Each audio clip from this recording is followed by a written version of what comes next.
So you're young, you're coming into the new workplace, and you want to know how to look, how to behave, and so forth. Now, for 25 years, I worked for the FBI. I was a spy catcher.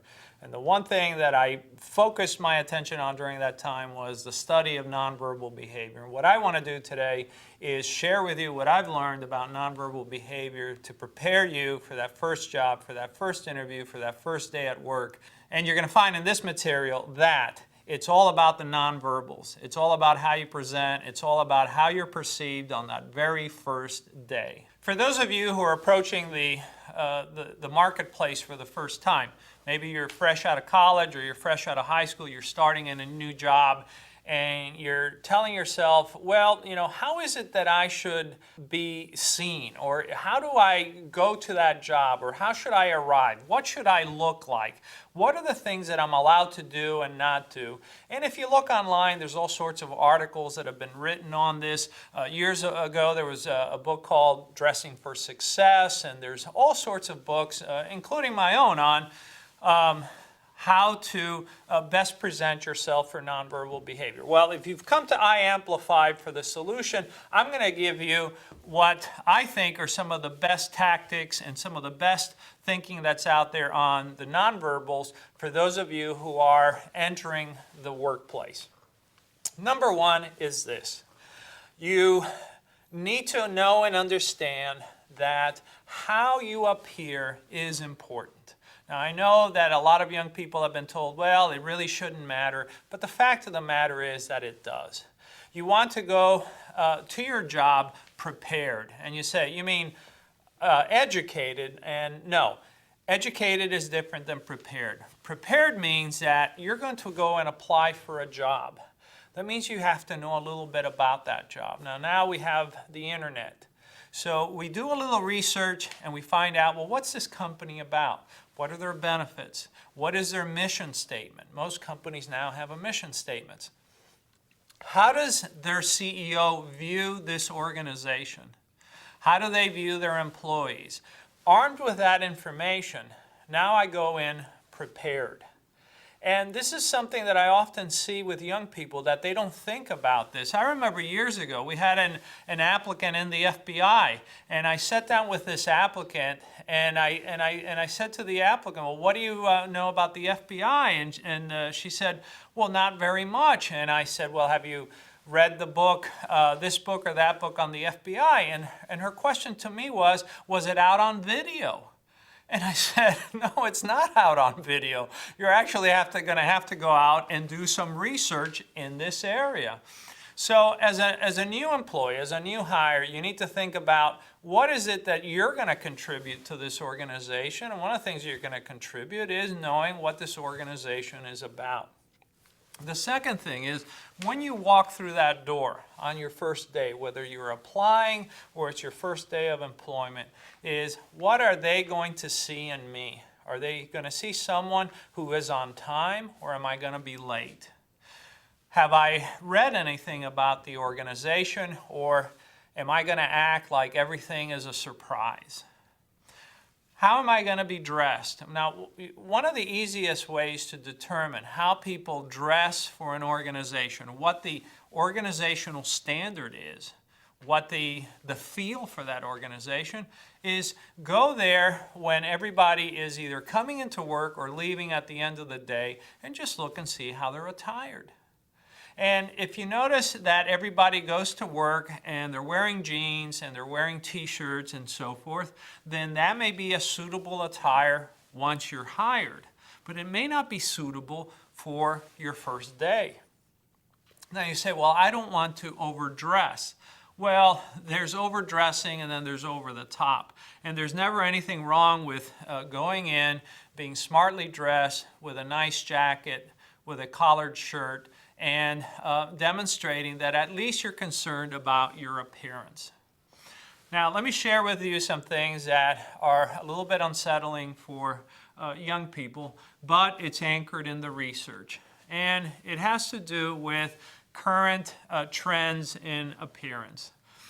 Number one is that in all the studies that we have done, both in with groups that are considered lay groups and groups that have to do with specific organizations such as law or the food or medical industries.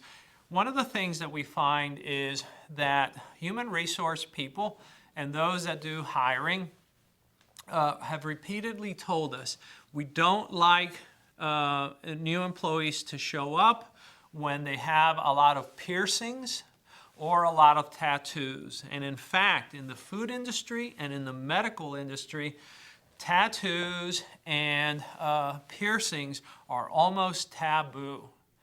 And so what I tell young people is when you apply for a job, make sure that these things are not on for display. At this point, it doesn't matter if you have them, but at least conceal them when you apply for these jobs, because unfortunately, there is a bias against it. We certainly see it with juries. And interestingly enough, juries, even from jurors who have tattoos and who have piercings and so forth, they look upon it as something negative. And I know that a lot of people out there have these things, and I know a lot of rock stars do, but let's face it, you're not a rock star. And unfortunately, you're going to be assessed according to how you present. Now, how is it to best present? Well, obviously, you want to mirror the organization. You want to dress as other people in the organization do. And that doesn't mean you have to spend a lot of money. You can buy suits for less than $150, less than $130, and you can still look pretty good. You know, your shoes should be shined, you should be well groomed, your hair is combed, your nails should be clipped, your nails should be clean.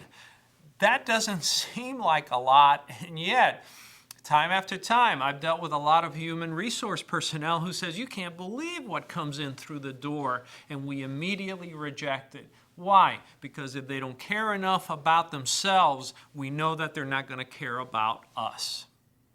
And that's something to think about, is that in taking care of ourselves, we're also demonstrating to our potential employer that we are going to take care of them.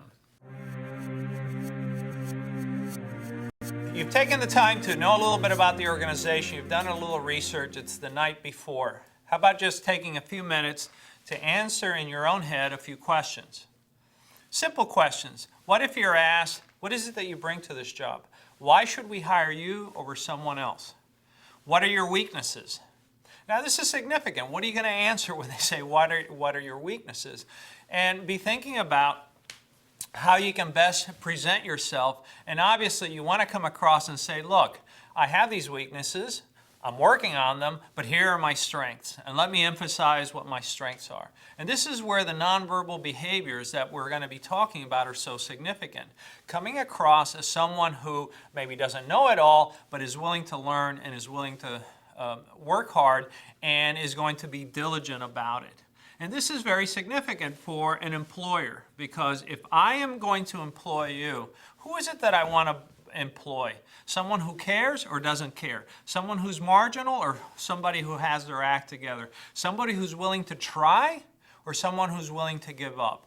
And these things we demonstrate non-verbally. Maybe some of you are wearing a suit for the first time. I can tell you this from practical experience. Don't let the first time you wear a suit be the first time you apply for the job. Take the time to wear it at least for a couple of days so you feel comfortable in the suit. So you don't look like when you show up at the job that you look like your mother just dressed you. And you see this oftentimes, that, you know, the tie is going one way, the shirt's going another way, and so forth, because you're so uncomfortable in a suit. If you're coming into the business world, let's face it, you're going to have to wear a suit. You might as well get used to it. So you're meeting with your employer, you're meeting with your human resource representative for the first time. How you sit, how you look, how you act will be significant.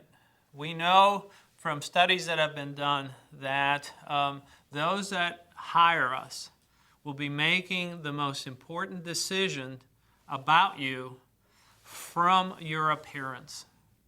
And so how should we present? Well, one of the ways is Obviously, you want to have a smile on your face. You want to look like you actually slept all night, not like you've been partying all day. You want to look attentive. You want to be leaning forward. You want to ask good questions, but you don't want to interrupt. You want to look directly at the person that you're dealing with, but you don't want to look around like you're disinterested. You want to be courteous. You want to stand up when someone enters the room, and you want to use the best etiquette that you can exercise. Why? Because these things are important. That's why there are books on etiquette. That's why there are books on dress and attire and so forth, because these things are significant. I wish I could report to you how many times human resource personnel have told me how they've been turned off by someone who's disrespectful. How someone comes in, instead of saying yes sir or no ma'am, they say yeah dude. And they're thinking this is acceptable. This is acceptable at the beach. It's not acceptable in a working environment. And so you may have to adjust the words that you use. You may have to adjust how you sit and how you comport yourself. And allow this to be a part of who you are, so that the company can see you in a way that makes you marketable. One of the things that you want to think about your first day at work is everybody's going to be looking at you. Everybody. New employees, old employees, the boss, everybody's going to be wondering, who is this person? The first day of your employment is the day that is most important in letting them know who you are and what you are. So you want to be perceived as someone who's diligent, somebody who's hardworking, someone who is going to be focused on the job that they've been given, and you need to avoid certain things. You don't want to be boastful. You don't want to be arrogant. You don't want to be flighty. You don't want to be all over the place. You don't want to be seen as not being able to do your job. There's nothing wrong with asking people for help. There's nothing wrong with getting up and getting assistance.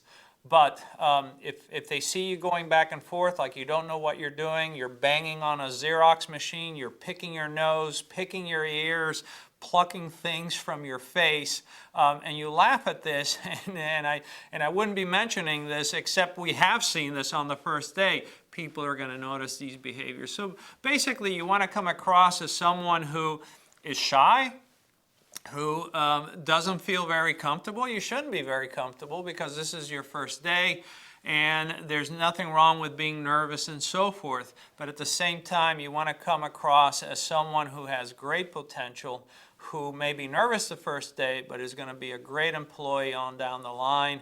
And everyone, even people who have been in work for a long period of time, will tell you the first day is often the worst day.